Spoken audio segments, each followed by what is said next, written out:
Brands on Brands.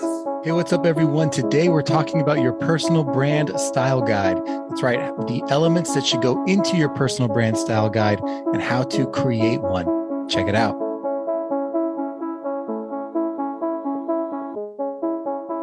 In a world where content is king and your reputation is your brand, how do you build a brand that matters? Welcome to Brands on Brands, a home for those that think different and push their boundaries. This is where branding that matters lives. Now, here is your host, Brandon Birkmeyer. Hey, what's up? Welcome to Brands on Brands. I'm Brandon Birkmeyer, your personal branding coach, and I believe that building a brand that matters is the only way for a person to thrive tomorrow. Thanks for tuning in each week to the podcast as we bring you today's tips on personal branding and content marketing, as well as guests that are thought leaders in the space of marketing and entrepreneurship. Appreciate you guys listening in. If this is your first time, make sure to go to brandsonbrands.com/resources and check out all of our freebies there that are there to help you build your personal brand from the ground up. Appreciate you guys listening, and let's jump into the show. Brands on Brands. Hey, what's up, everyone? I'm excited to bring to you today's lesson, which is all about how to build your personal brand guidelines. So brand guidelines, typically, when we go back to how products and businesses typically use them, are the very beginning branding elements of your business. And they typically include three things. One is your logo, what that logo looks like in different colors, the size, and what it looks like black and white and black with the background, all that, just all the logo design stuff goes into what they call a brand guideline, which is like a book that describes your branding elements, right? So the logo is usually the first piece and gets laid out, as well as the usage of that logo, which is, the spacing that the logo can have against other things. So if they're going to place your logo on a website, how close can it be to other things on the website? If it's going in a magazine, how close can it be to other things in the magazine?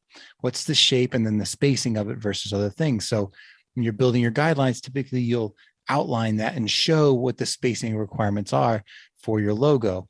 That's part one, right? The other two elements are your font or typography, and then your color palette.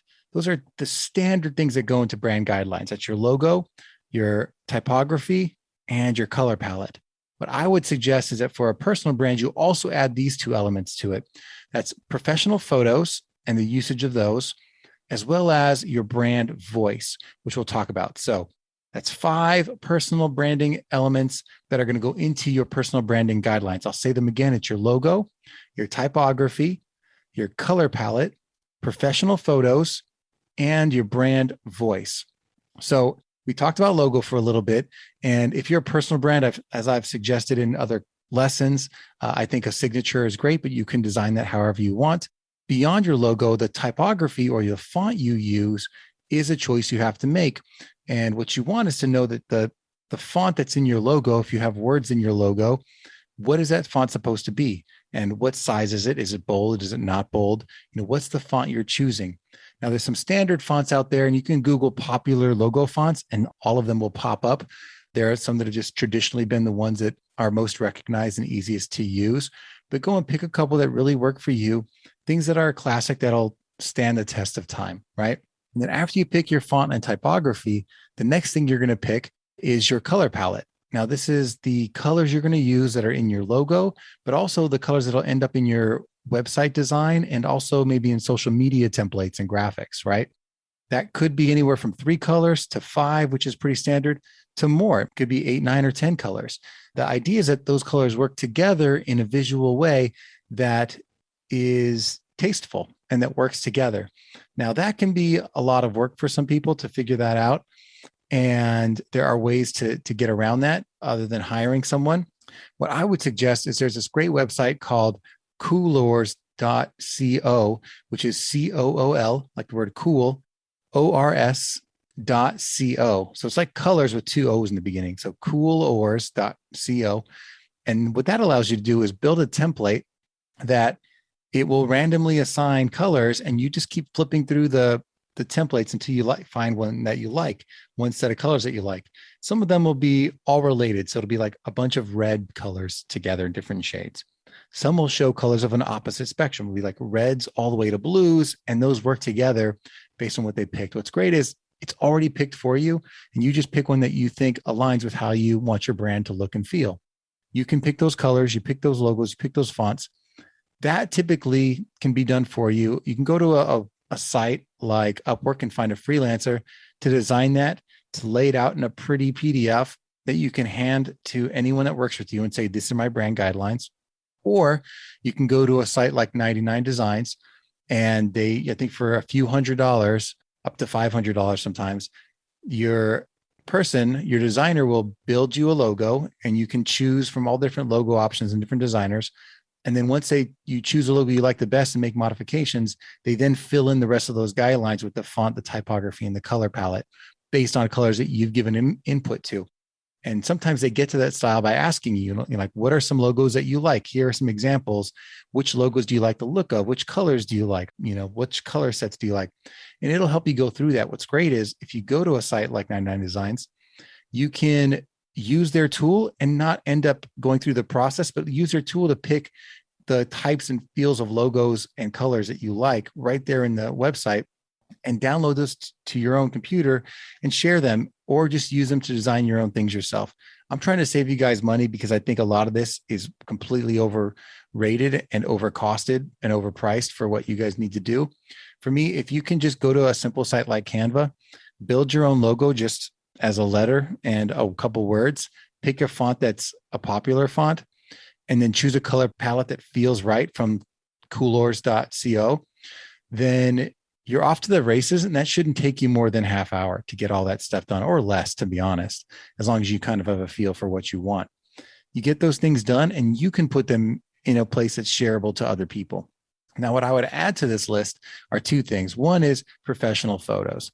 If you're a personal brand, what's different from you in a business is that you are the brand and you need to be the face of it. So getting out there and getting pictures taken by a professional photographer in different environments, in environments that are both lifestyle environments, like walking around in certain buildings and backgrounds that feels right to you, and in professional environments that reflect what you do for a living, is important, so that you can have those photos for your professional website, which has to feature you on it, but also for social media and other opportunities like your biography that you need for guesting and things like that, and for PR, that you're going to have at your disposal that you can just send off.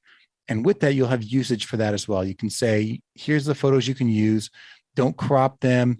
Don't take out the background. Don't superimpose me next to someone else. Or you can say, yes, that's fine.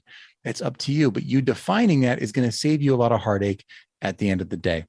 So make sure you get some professional photos, so you're not scrambling at the end of the day. I think everyone should get professional photos done every year if they can. It's usually just if you get a photographer in the neighborhood, a couple $100s to get that done. And then last, I would say, is brand voice. And this is a little bit trickier of one, but basically, if I had to make that simple, you want this to tie to your personality.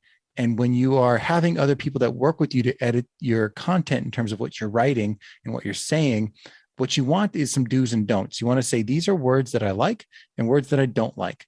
And if you come across them, make sure to get rid of them or replace them in some way, shape, or form. So an example is, if I'm talking about someone who has a lot of followers, one person might call them an influencer. That's not a word that I like to use. I'd like to talk about a personal brand instead of an influencer, right? And that personal brand may have a following, but that's not a word I like to use, because influencer is a different connotation that talks about people that are, building fame and entertainment. And that's different than what we're talking about when I'm talking about personal branding, right? So you can have that built into your guidelines. Like, this is the voice of the brand. This is what we talk about when we're referring to different types of things. And you can just continue to add rules to it as you go, so that as you build people onto your team, or you're working with freelancers or you're outsourcing work, you have some guidelines that you can refer to that says, this is how to work with me in terms of the words and the content editing, as well as the visuals, which is all the stuff we talked about before that. So That's when you're building personal brand style guidelines. These are the elements that I think are important for a personal brand. And I hope that was helpful for you guys. And I will catch you in the next lesson. You've just taken your marketing knowledge to another level with this episode of Brands on Brands. But we have plenty more ways to help you build a brand that matters. Head over to brandsonbrands.com for resources, as well as access to our blogs, videos, and exclusive coaching sessions with your host. Be sure to visit brandsonbrands.com.